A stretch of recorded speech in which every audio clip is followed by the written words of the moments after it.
عمر رضی اللہ تعالیٰ عنہ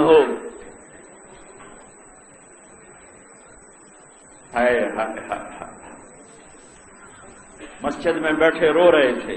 کسی نے پوچھا کیوں رو رہے ہو؟ کہا دجلہ کے کنارے کتا بھی پیاسا مرا تو عمر پوچھا جائے گا. اور جب کوئی فریادی آ کر کہتا واہ عمرا، یہ عربی میں پکار کا صیغہ ہے، واہ عمرا، ہائے عمر، تو حضرت عمر یہاں ہاتھ باندھ رہے تھے. یہاں یہ نشانی ہے آخرت کی کہ آخرت میں ہر حاکم، ہر حکمران جب آئے گا تو اس کے ہاتھ یہاں بندھے ہوں گے ایسے. پھر وہ اپنی حکومت کا حساب دے گا. اگر حساب میں پاس ہو گیا تو پھر یہ ہاتھ چھوڑے جائیں گے، ورنہ انہی بندے ہاتھوں کے ساتھ آگے تک کا دے دیا جائے. تو عمر رضی اللہ عنہ اپنے ہاتھ یہاں باندھ رہے تھے، کہتے یا لبیکا یا لبیکا یا لبیکا، عمر حاضر ہے، عمر حاضر ہے، عمر حاضر ہے. ایک رات گشت میں نکلے، ساتھ نوکر غلام اسلم. روشنی نظر آئی، آگ جلتی نظر آئی مدینے سے باہر. وہاں پہنچے تو دیکھا ایک عورت ہنڈیا چڑھا کے بیٹھی ہے اور بچے 4-5 بچے رو رہے ہیں. تو آپ نے فرمایا بی بی یہ بچے کیوں رو رہے ہیں؟ تو اس نے کہا بھائی بھوک کی وجہ سے رو رہے. کہا اس میں کیا چڑھایا ہوا ہے؟ کہا اس میں تو کچھ بھی نہیں، پانی ہے، ان کو خالی چپ کرانے کے لیے چڑھایا ہوا ہے کہ روتے روتے سو جائیں گے، خالی ہے، کچھ بھی نہیں ہے. میرا اور عمر کا حساب اللہ کی بارگاہ میں ہوگا. اسے نہیں خبر کہ عمر ہی کھڑے ہوئے ہیں. تو حضرت عمر رونے لگے کہ عمر کو تیرا کیا پتا؟ تو وہ کہنے لگے تو پھر ہمارا حاکم کیوں بنا ہے اگر ہمارا پتہ نہیں رکھتا؟ عمر رضی اللہ تعالیٰ نے توڑ لگائی، بیت المال آئے، بوری بھری غلے کی اٹھانے لگے. تو نوکر نے کہا میں اٹھاتا ہوں. کہا قیامت میرا بوجھ تو اٹھائے گا؟ 22 لاکھ مربع میل پہ حکومت ہے اس شخص کی. اور بوری کندھے پہ اٹھائی اور دوڑ لگائی اور وہاں پہنچے اور ہانڈی میں گھی ڈالا، تھوڑا جو ڈالے، تھوڑا کھجوریں ڈالی اور ایک حلوہ میٹھا خود تیار کیا. اور لکڑی میں پھونک مار رہے تھے تو دھواں داڑھی میں سے باہر نکل رہا تھا، یہاں تک کہ تیار ہوا. اور پھر پلیٹ میں ڈال کے بچوں کے سامنے رکھا. بچے کھانے لگے، ہنسنے لگے. تو وہ کہنے لگی کہ بھائی عمر کی بجائے تو حکمران ہوتا تو زیادہ حقدار تھا. یہ نہیں کہا میں ہی عمر ہوں، کہا بہن کل تو آ جانا، میں عمر سے تجھے ملا دوں گا. جب تو آئے گی تو میں بھی وہیں ہوں. یہ نہیں بتایا کہ میں عمر ہوں. پھر بیٹھ کے ان بچوں کو ہنستے دیکھا، پھر اٹھ کے چلے. تو کہنے لگے اسلم میں نے بچوں کو روتے دیکھا تھا، میرا جی چاہا کہ میں ان کو ہنستے دیکھ کر پھر یہاں سے اٹھوں. کہا تم کل آ جانا، میں تمہارا وظیفہ لگوا دوں گا امیر المومنین سے. میرے بھائیوں، قوموں کے عروج و زوال کے جو اسباب ہیں وہ اندر بنتے ہیں، باہر نہیں بنتے، اندر بنتے ہیں، اندر. اور سب سے بڑی تباہی جو لاتا ہے وہ ظلم لاتا ہے، وہ ظلم لاتا ہے، ظلم لاتا ہے. یہ تو اس نبی کی دعا ہے کہ اگر آپ بیچ میں حائل نہ ہوتے تو ماں کی فریاد، مظلوم کی فریاد، دھوکے سے بھرے ہوئے بازار، نوجوانوں کی نافرمانیاں، طاقتور کا ظلم و ستم، یہ تو پھاڑ دیتا ہے زمین آسمان کو. اس کو دعا دو. دنیا سے جانے کا وقت آیا ہے. 12 ربیع الاول ہے، 7 جون 633 عیسوی. جبریل اندر آ کے کھڑے ہوئے، گرم دوپہر. آپ نے فرمایا کیا ہوا؟ کہ باہر موت کا فرشتہ کھڑا ہے، اندر آنے کی اجازت چاہتا ہے.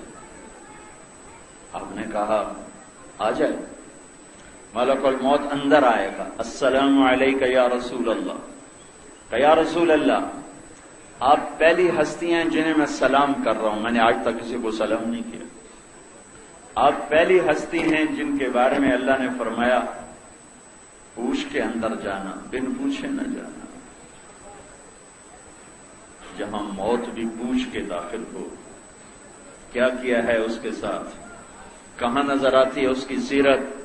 صرف 12 دن کے جلسے کا نام سیرت ہے، صرف 10 دن کے رونے دھونے کا نام کربلا ہے۔ کربلا کا بھی مذاق اڑایا، سیرت کا بھی مذاق اڑایا۔ کہنے گیا یا رسول اللہ آپ پہلی ہستی ہیں، اللہ نے فرمایا ہے آنا چاہیں تو لے آنا، رہنا چاہیں تو چھوڑ کے آ جانا۔ آپ نے فرمایا اچھا اگر میں کہہ دوں تو میری جان بھی نکالو گے؟ کہا جی آپ کی بھی نکالوں گا۔ تو آپ نے جبریل کو دیکھا، تو کیا کہتا ہے؟ تو جبریل کہنے لگے یا رسول اللہ آپ کی ملاقات کے شوق، اللہ سے ایسی موت مانگو ہے کہ جب جانا ہو تو اللہ ملاقات کے شوق میں ہو، ایسی موت نہ آئے کہ بھاگا ہوا مجرم پکڑا ہوا واپس لے جایا جا رہا ہو۔ آپ نے فرمایا اچھا جبریل ایک کام کرو، کہ واپس جاؤ اللہ سے پوچھ کے آؤ میرے بعد میری امت کے ساتھ کیا کرے۔ میں پھر جواب دوں، یہ مسئلہ میرے نبی اگر نہ اٹھاتے آج تمہیں بندر خنزیروں سے بھرا ہوا جہاں نظر آتا ہے۔ جاؤ اللہ سے پوچھ کے آؤ میرے بعد کیا کرے گا۔ تاریخ پیچھے سامنے ہے کہ بندر بنا دی، خنزیر بنا دی، پتھروں میں دبا دیا، پانیوں میں بہا دیا، ہواؤں میں اڑا دیا، آگ میں جلا دیا، جھلسا دیا۔ تاریخ سامنے ہے انبیاء کی، تو ڈر رہے ہیں کہ کہیں میری امت بھی تو نافرمان ہوں گے، تو ان کے ساتھ کہیں ایسا نہ ہو جائے کہ جاؤ ملک الموت کھڑے رہے، جبریل واپس گئے، پیغام آیا یا حبیبی لا نخذلهم بعد، اے میرے محبوب میں آپ کی امت کو آپ کے بعد تنہا نہیں چھوڑوں گا، تنہا نہیں چھوڑوں گا۔ الآن قرۃ عینی، اب میری آنکھیں ٹھنڈی ہیں۔ اللہم الرفیق الاعلی، اے اللہ مجھے بے شک اپنے پاس بلا لے، بے شک مجھے اپنے پاس بلا لے۔ اور 2 نصیحتیں فرمائی جاتے ہوئے، الصلاۃ، اے میری امت نماز نہ چھوڑنا، 90% نماز چھوڑ دی۔ اور میرے نبی کی فریاد تھی الصلاۃ، اے میری امت ایک نماز نہ چھوڑنا، وما ملکت ایمانکم، اور ایک میری امت کے غریبوں پہ رحم کرنا، اپنے ماتحتوں پہ رحم کرنا، اپنے ملازموں پر رحم کرنا، اپنے نوکروں پر رحم کرنا۔ یہ 2 نصیحتیں سارے دین کا خلاصہ، ایک حقوق اللہ اس میں نماز سب سے اہم، ایک حقوق العباد اس میں غریب لوگ سب سے اہم۔ تو ایک طرف عبادت میں نماز کا ذکر، ساری عبادات اس میں آ گئی، اور انسانیت میں غریبوں کا ذکر، باقی طبقات بھی اس میں آ گئے۔ میرے بھائیوں، میرے نبی پاک صلی اللہ تعالی علیہ وسلم کی یہ فریاد نہ ہوتی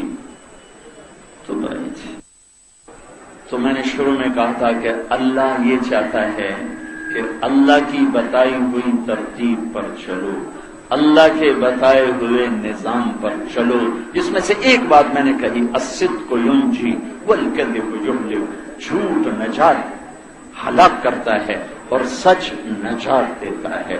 میرے نبی سے پوچھا گیا یا رسول اللہ مسلمان بزدل ہو سکتا ہے؟ کہا ہو سکتا ہے۔ مسلمان کنجوس ہو سکتا ہے؟ کہا ہو سکتا ہے۔ یا رسول اللہ مسلمان جھوٹ بول سکتا ہے؟ کہا نہیں، جھوٹ نہیں بول سکتا، جھوٹ نہیں بول سکتا۔ حجاج بن یوسف نے ایک آدمی سے پوچھا لوگ میرے بارے میں کیا کہتے ہیں؟ کہا اگر میں نے تمہیں بتایا تو تم مجھے بھی قتل کر دے گا۔ کہا نہیں کچھ نہیں کہتا، بتاؤ کیا کہتے ہیں؟ تو اس نے ساری 4 شیر لگا دی، یہ کہتے ہیں، یہ کہتے ہیں، یہ کہتے ہیں۔ اس میں ایک یہ تھا بہت جھوٹا ہے، سنتا رہا، ساری سننے کے بعد کہنے لگا ساری باتیں سچ ہیں، صرف ایک بات غلط ہے کہ مجھے جھوٹا کہتے ہیں۔ جب سے میں نے ہوش سنبھالا ہے میں نے زندگی میں جھوٹ کبھی نہیں بولا، میں نے زندگی میں جھوٹ کبھی نہیں بولا۔